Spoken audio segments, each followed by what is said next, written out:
बीलापुर नामक एक सुंदर गांव में अनिल और उत्तेज नामक दो दोस्त रहते थे। अनिल एक निडर आदमी था।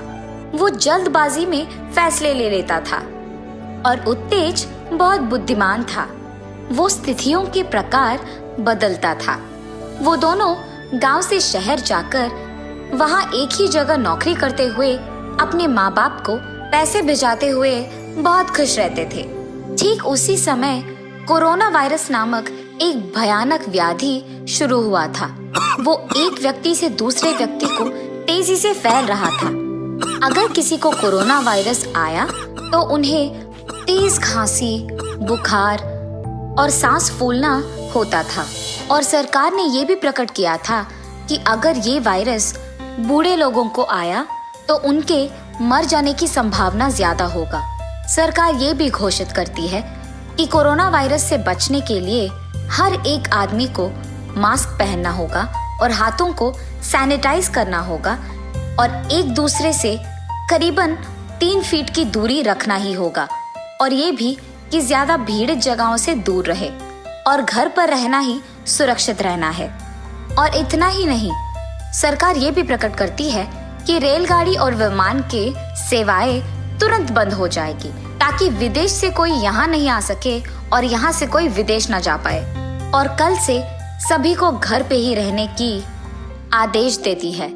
ये सुनते ही शहर के सारे कार्यालय भी उनके कर्मचारियों को घर पे रहने की आदेश देते हैं। ये सुनते ही सारे लोग एक दूसरे से दूर रहते हुए, होठों पे मास्क पहनते हुए और हाथों को सैनिटाइज करते हुए अपने आप को सुरक्षित रखने की कोशिश जारी रखते हैं। अनिल, सभी जगह सब बंद हो चुका है ना, और हमारे कार्यालय में भी हमें घर पे रहने के आदेश दिया गया है। मैं कह रहा हूँ यही सही वक्त है। चलो घर निकल जाते हैं, अपने माँ बाप के साथ रहते हैं और जब ये लॉकडाउन खत्म हो जाएगा तब वापस आ जाएंगे। अरे यार उत्तेज, ये सब लोगों को डराने के लिए कर रहे हैं। ये सब सच नहीं है। अब एक बार घर जाने के बाद 2-3 दिनों में अगर ये खत्म हो गया और हमें वापस कार्यालय को बुलाया गया तो कैसे आ जाएंगे? वो भी तो सोचो। मुझे तो नहीं आना, तुम्हें जाना है तो तुम जाओ। ठीक है अनिल, मुझे तो ये कोरोना वायरस के बारे में सुनकर ही बहुत डर लगने लगा है। मैं तो घर चले जा रहा हूँ, तुम यहाँ सही सलामत रहना। ये कह के उत्तेज वहां से उसके गांव चले जाता है। अनिल उसके दोस्त के चले जाने के बाद अकेले रहते हुए शहर में बिना कोई डर के वैसे ही रहता है जैसे कोरोना वायरस आया ही नहीं हो। सरकार से बार बार सुरक्षित रहने के समाचार आने के बावजूद अनिल उसकी परवाह ही नहीं करता है और ऐसे बहुत दिन बीत जाते हैं। फिर उसके बाद एक दिन शहर में कोरोना वायरस की ज्यादा फैलने के कारण सरकार लॉकडाउन को एक और महीना बढ़ा देती है। ये सुनकर अनिल डर जाता है। क्या 1 और महीने का लॉकडाउन? मुझे अपने दोस्त के साथ तभी गांव चले जाना था। अब मैं क्या करूं? ऐसे जब वो सोच ही रहा था, उसको उसके पापा का कॉल आता है और वो फोन उठा के उनसे बात करने लगता है। बेटा, तुम्हारा दोस्त तो यहाँ आ गया, तुम्हें भी उसके साथ आना चाहिए था। इन स्थितियों में तुम्हारा शहर में रहना मुझे ठीक नहीं लग रहा। कम से कम अब तो घर आ जाओ बेटा। ठीक है पापा, मैं सिर्फ कोरोना वायरस के डर में घर नहीं आ रहा था। मैं अब आपके लिए आ जाऊंगा। ये कह के सरकार के चेतावनी देने के बावजूद वो बहुत मुश्किल से उसके घर के लिए निकलता है। अरे, मास्क पहने बिना तुम शहर से यहाँ तक आए हो? ये लो, मास्क पहनो पहले। और बेहतर यही होगा कि कुछ दिन तुम अपने कमरे में ही रहो और बाहर ना आओ, ठीक है? पापा, मैं आपकी बात सुनकर बहुत मुश्किल से शहर तक गांव आया हूँ। आप सरकार के इन उटपटांग समाचारों को सुनकर मुझे कमरे में बंद रहने के लिए कह रहे हो? हाँ, ठीक है बेटा, तुम्हें जो करना है वही करो, ये तुम्हारा घर है। ये कह के वो वहां से चले जाते हैं। उसके अगले ही दिन अनिल को बहुत जोर की खांसी और तेज बुखार आती है। मुझे लगता है कि मुझे कोरोना वायरस आ गया है। मुझे अपने पापा की बात सुनकर अपने कमरे में ही रहना था, पर मैंने तो नहीं सुना और बाहर बहुत घूम लिया। कम से कम मुझे अब अस्पताल जाके अपना जांच करवाना होगा। ये फैसला करके वो अस्पताल जाके डॉक्टर के पास उसका जांच करवाता है। वहाँ का डॉक्टर उसकी जांच करके कहता है कि उसे कोरोना वायरस आया है और उसके साथ ही उसके सारे परिवार का जांच करवाते हैं। फिर उन्हें पता चलता है कि अनिल के कारण उसके सारे परिवार को कोरोना वायरस आया है और उन सबको अस्पताल में रहते हुए उसका इलाज करवाना होगा। जब ये बात उत्तेज को पता चलता है कि उसका दोस्त अनिल और उनके सारे परिवारवासी अस्पताल में कोरोना वायरस के कारण दुखी है, तब वो उन्हें देखने अस्पताल जाता है।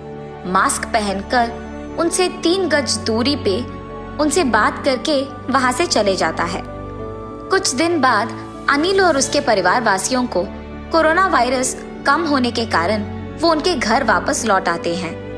उनके घर आने के तुरंत बाद उस गांव में सारे लोग उनसे दूर रहना शुरू करते हैं और ऐसे बहुत सारे दिन बीत जाते हैं। अनिल को उसकी गलती का एहसास होता है। उसे समझ आता है कि उसकी लापरवाही के कारण ही उसे और उसके सारे परिवार को कोरोना वायरस आया है। ऐसे कुछ महीने बीत जाते हैं। कुछ दिन बाद सरकार वापस ये समाचार देता है कि कोरोना वायरस अब एक नए रूप में फैल रही है। उसके खांसी और बुखार के वही लक्षण हैं, पर इस बार ये 70% तेजी से फैल रही है। अनिल और उसके परिवार ये समाचार सुनकर बहुत डरते हैं। वो तब से और भी सुरक्षित रहना सीख जाते हैं। तब एक दिन अनिल को उसके कार्यालय से एक फोन आता है, ये कहते हुए कि उसे कार्यालय आना होगा। एक बार मेरी लापरवाही के कारण मुझे और मेरे परिवार वासियों को कोरोना वायरस आया है, मेरे कारण। और अब समाचार ये कह रहा है कि नए प्रकार का कोरोना वायरस फैल रहा है। अब अगर मैं कार्यालय चले जाऊंगा तो न जाने क्या हो जाएगा।